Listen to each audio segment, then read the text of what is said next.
ವಾಣಿಜ್ಯ ತೆರಿಗೆ ಇಲಾಖೆ ಕೊಟ್ಟಿರುವಂಥ ನೋಟಿಸ್ ವಿಚಾರವಾಗಿ ಸಣ್ಣ ಪ್ರಮಾಣದ ವ್ಯಾಪಾರಿಗಳಿಗೆ ನೋಟಿಸ್ ಕೊಟ್ಟಂತ ಹಿನ್ನೆಲೆ SBI ಇವರ ವಿರುದ್ಧ ಗರಂ ಆಗಿದೆ.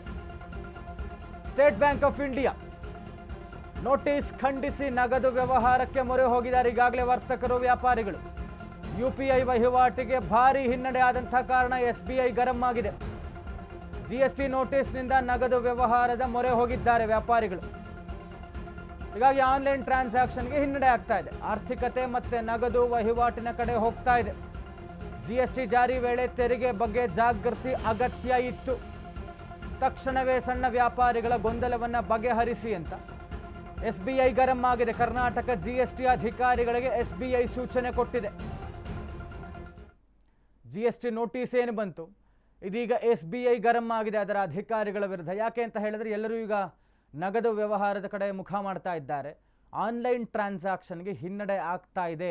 ಇಲ್ಲೆಲ್ಲೋ ಒಂದು ಕಡೆ ಗೊಂದಲ ಮೂಡಿಸ್ಬಿಟ್ರಿ ನೀವು, ಅದಕ್ಕೆ ನೀಟಾಗಿ ಅವ್ರಿಗೆ ಅರ್ಥ ಮಾಡಿಸ್ಬೇಕಾಗಿತ್ತು. ಇದು ಯಾವ ಕೆಲಸವನ್ನು ಮಾಡಲಿಲ್ಲ, ಗೊಂದಲ ಉಂಟಾಯಿತು. ಹೀಗಾಗಿ ಆ ಗೊಂದಲವನ್ನು ಬಗೆಹರಿಸಿ ಅಂತ state bank of India GST ಅಧಿಕಾರಿಗಳ ವಿರುದ್ಧ ಗರಂ ಆಗಿದೆ. ಸಣ್ಣ ವ್ಯಾಪಾರಿಗಳಿಗೆ ಏನು ಒಂದು GST ನೋಟಿಸ್ ಕೊಡಲಾಯಿತು ಇಲಾಖೆಯಿಂದ. ಹೀಗಾಗಿ ಎಲ್ಲರೂ ಕೂಡ ಈಗ UPI ಟ್ರಾನ್ಸಾಕ್ಷನ್ ಬೇಡವೇ ಬೇಡ ಅನ್ನುವಂಥ ರೀತಿಯಲ್ಲಿ ಅದಕ್ಕೊಂದು ಹಿನ್ನಡೆ ಆಗಿಬಿಡ್ತು. ಈಗ ಆನ್ಲೈನ್ ಟ್ರಾನ್ಸಾಕ್ಷನ್ಸೇ ಆಗ್ತಾ ಇಲ್ಲ. ಹೀಗಾಗಿ ಎಲ್ಲರೂ ಕ್ಯಾಶ್ ವ್ಯವಹಾರ ಮಾಡ್ತಾ ಇರೋದ್ರಿಂದ ಇದಕ್ಕೆ ಹಿನ್ನಡೆ ಆದಂಥ ಕಾರಣ SBI ಗರಂ ಆಗಿದೆ. ಇದು ನೀಟಾಗಿ ಅರ್ಥ ಮಾಡಿಸ್ಬೇಕಾಗಿತ್ತು. ಗೊಂದಲವನ್ನು ಮೂಡಿಸ್ಬಿಟ್ರಿ ನೀವು, ಇದನ್ನು ಬಗೆಹರಿಸಿ. ಏನು ಸಮಸ್ಯೆ ಇದ್ದರೂ ವ್ಯಾಪಾರಿಗಳ ಜೊತೆ ಕೂತ್ಕೊಂಡು ಮಾತಾಡಿ, ಅವರನ್ನು ಕಚೇರಿಗೆ ಕರೆಸ್ಕೊಳ್ಳಿ, ಏನಿದೆ ಸಮಸ್ಯೆಯನ್ನು ಬಗೆಹರಿಸಿ ಅನ್ನುವಂಥ ರೀತಿಯಲ್ಲಿ SBI ಸೂಚನೆ ಕೊಟ್ಟಿದೆ GST ಅಧಿಕಾರಿಗಳಿಗೆ.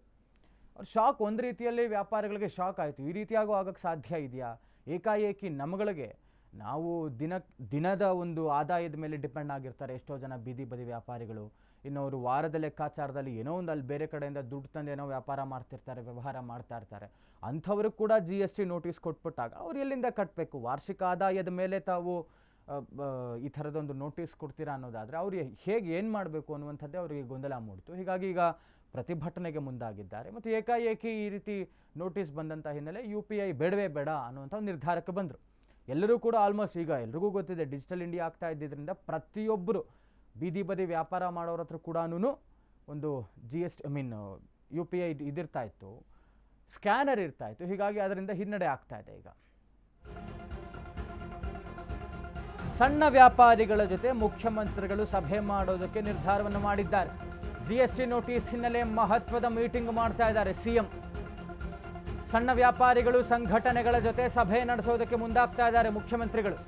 ಇಂದು ಮಧ್ಯಾಹ್ನ 3 ಗಂಟೆಗೆ ಸಿದ್ದರಾಮಯ್ಯ ಸಭೆಯನ್ನು ಹಮ್ಮಿಕೊಂಡಿದ್ದಾರೆ. ಎಲ್ಲ ಗೊಂದಲದ ನಿವಾರಣೆಗೆ GST ಗೊಂದಲದ ಬಗ್ಗೆ CM ಸಮಾಲೋಚನೆ ನಡೆಸಲಿದ್ದಾರೆ. ಸಣ್ಣ ವ್ಯಾಪಾರಿಗಳ ಜೊತೆ ಮುಖ್ಯಮಂತ್ರಿಗಳು ಸಭೆ ಮಾಡ್ತಾ ಇದ್ದಾರೆ. ಇವತ್ತು ಮಧ್ಯಾಹ್ನ 3 ಗಂಟೆಗೆ GST ನೋಟಿಸ್ ಬಂದಿರುವಂಥ ಹಿನ್ನೆಲೆ ಒಂದು ಮಹತ್ವದ ಮೀಟಿಂಗ್ ಮಾಡ್ತಾ ಇರುವಂಥದ್ದು ಮುಖ್ಯಮಂತ್ರಿಗಳು. ಸಂಘಟನೆಗಳು ಮತ್ತು ಸಣ್ಣ ವ್ಯಾಪಾರಿಗಳ ಜೊತೆ ಸಭೆ ಕರೆದಿದ್ದಾರೆ 3 ಗಂಟೆಗೆ. ಎಲ್ಲ ಗೊಂದಲ ಏನು ಉಂಟಾಗ್ತಾ ಇದೆ ಇದೇ ವಿಚಾರವಾಗಿ ಎಲ್ಲವನ್ನ ಬಗೆಹರಿಸಬೇಕು ಅನ್ನುವಂಥ ಕಾರಣಕ್ಕೆ ಮುಖ್ಯಮಂತ್ರಿಗಳು ಒಂದು ಸಭೆ ಕರೆದಿದ್ದಾರೆ. ಮಹತ್ವದ ಮೀಟಿಂಗ್. ಎಲ್ಲರಿಗೂ ಒಂದು ರೀತಿಯಾದಂಥ ಶಾಕ್, ಜೊತೆಗೆ ಪ್ರತಿಭಟನೆಗೆ ಮುಂದಾಗ್ತಾ ಇದ್ದಾರೆ. ಈ ಥರ ಸಣ್ಣ ವ್ಯಾಪಾರಿಗಳ ಹೊಟ್ಟೆ ಮೇಲೆ ಹೊಡಿಬಾರ್ದು ಅನ್ನುವಂಥ ನಿಟ್ಟಿನಲ್ಲಿ ಎಲ್ಲ ಒಂದು ಕಡೆ ಇದು ರಾಜ್ಯ ಸರ್ಕಾರದ ಕಡೆನೇ ಬೊಟ್ಟು ಮಾಡಿ ತೋರಿಸ್ಬಿಡ್ತಾರೆ. ಅಲ್ಟಿಮೇಟ್ಲಿ ಸರ್ಕಾರವನ್ನೇ ದೂಷಿಸ್ತಾರೆ ಜನ, ಅದರಲ್ಲೂ ವ್ಯಾಪಾರಿಗಳು ಈ ಥರದವರು. ಹೀಗಾಗಿ ಎಲ್ಲ ಒಂದು ಗೊಂದಲವನ್ನು ನಿವಾರಣೆ ಮಾಡೋದಕ್ಕೆ, ಎಲ್ಲ ಸಮಸ್ಯೆಯನ್ನು ಬಗೆಹರಿಸೋಣ ಬನ್ನಿ ಅನ್ನುವಂಥ ನಿಟ್ಟಿನಲ್ಲಿ ಸಂಘಟನೆಗಳು ಮತ್ತು ಸಣ್ಣ ವ್ಯಾಪಾರಿಗಳ ಜೊತೆ ಸಭೆಯನ್ನು ಕರೆದಿದ್ದಾರೆ ಮುಖ್ಯಮಂತ್ರಿಗಳು. ಬಹುಶಃ ಇವ್ರದ್ದು ಒಂದೇ ಆಗ್ರಹ ಇರುವಂಥದ್ದು, ನಮಗಿಷ್ಟೆಲ್ಲ ಆದಾಯ ಬರೋಕ್ಕೆ ಸಾಧ್ಯ ಇಲ್ಲ, UPI ಟ್ರಾನ್ಸಾಕ್ಷನ್ಸ್ ಥ್ರೂ ಇಷ್ಟೊಂದು ಕನ್ಫ್ಯೂಷನ್ಸ್ ಕ್ರಿಯೇಟ್ ಆಗಿರಬೇಕೇನೋ, ಆದ್ದರಿಂದ ಹೀಗಾಗಿ GST ನೋಟಿಸನ್ನು ವಾಪಸ್ ಪಡೀರಿ ಅನ್ನುವಂಥದ್ದೇ ಇವರ ಅಲ್ಟಿಮೇಟ್ ಆಗ್ರಹ ಇರುವಂಥದ್ದು. ಹೀಗಾಗಿ ಇವರು 3 ದಿನಗಳ ಪ್ರತಿಭಟನೆ, ಕಪ್ಪು ಪಟ್ಟಿಯನ್ನು ಧರಿಸಿ ಕಡೆಗೆ ನಾಡಿದ್ದು ಫ್ರೀಡಂ ಪಾರ್ಕ್ನಲ್ಲಿ ಪ್ರತಿಭಟನೆ ಮಾಡ್ತಾ ಇರುವಂಥ ಉದ್ದೇಶವೂ ಕೂಡ ಅದೇ.